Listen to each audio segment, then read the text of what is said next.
ทานหัวหน้าองค์การอัยการประชาชนสูงสุดพร้อมโดยคณะได้ลงเคลื่อนไหวที่ตามสุขยูการปฏิบัติภาระบทบาทสิทธิและหน้าที่ความรับผิดชอบต่อหน้าที่การเมืองของพนักงานรัฐกรองค์การอัยการประชาชนภาคกลางนครหลวงจันทร์เขตและเขตประจำเมืองเพื่อให้มีความเข้มแข็งในการจะตั้งปฏิบัติหน้าที่ของตน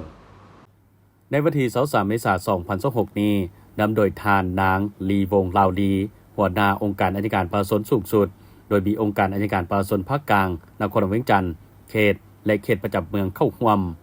การลงเคลื่อนไหวในครั้งนี้มีจุดประสงค์เพื่อติดตามและสุกยูการพันขยายมติสำคัญของพรรคเข้าสู่เวียกงานตัวจริงพร้อมทางชี้นำเวียกงานวิสาสะเพาะให้มีความเข้มแข็งในโอกาสนี้ทานนางลีวงลาวดีได้โอ้ลมต่อกับคณะนำและพนักงานโดยได้แสดงความยินดีและเป็นเกียรติอย่างยิ่งที่ได้เคลื่อนไหวและพบปะกับบรรดาสหายเป็นครั้งทำอิฐหลังจากได้รับการเลือกตั้งในตำแหน่ง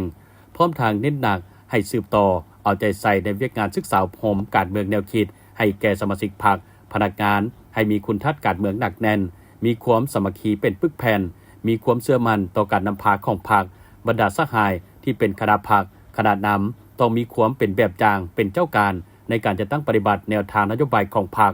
กฎหมายของรัฐมีความอุ่นเอียงทุนเทียงและผ่านพาความยุ่งยากนานาประการโดยเฉพาะแม่นความยุ่งยากทางด้านเศรษฐกิจสืบต่อเอาใจใส่เป็นสำคัญต่อกับเวกงานที่ตามกฎการสกัดกันและต้านการสลัดบังหลวงจางเป็นปกติต่อเนื่องเพื่อกับแน่นสภาพพนักงานให้มีสติต่อกับการจัดตั้งปฏิบัติอย่างเข้มงวดของบรรดาข้อห้ามสำหรับสมาชิกพรรคข้อห้ามของพนักงานรัฐกรและข้อห้ามเฉพาะของพนักงานอัยการสกัดกันและแก้ไข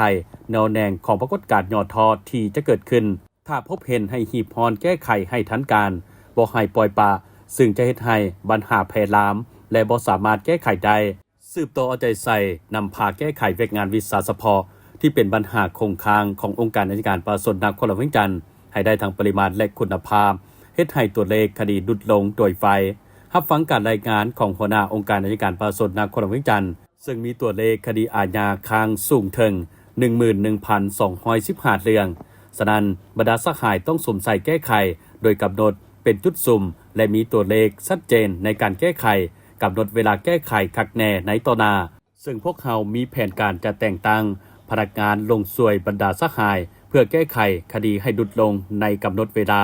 นอกจากนี้ก็ให้เอาใจใส่ในการแก้ไขปัญหาการกักขังเกินกำหนดซึ่งในปัจจุบันอยู่นครหลวงจันทร์มี360 คนแก้ไขปัญหานักโทษบ่มีคำตัดสินกวดกาค่ายคุมขังดัดสร้างแผนการและการจัดตั้งการกวดกาการปฏิบัติคำตัดสินของศาลให้ได้รับผลดีและมีบาดเก้าใหม่โดยสมทบกับภาคส่วนที่เกี่ยวข้อง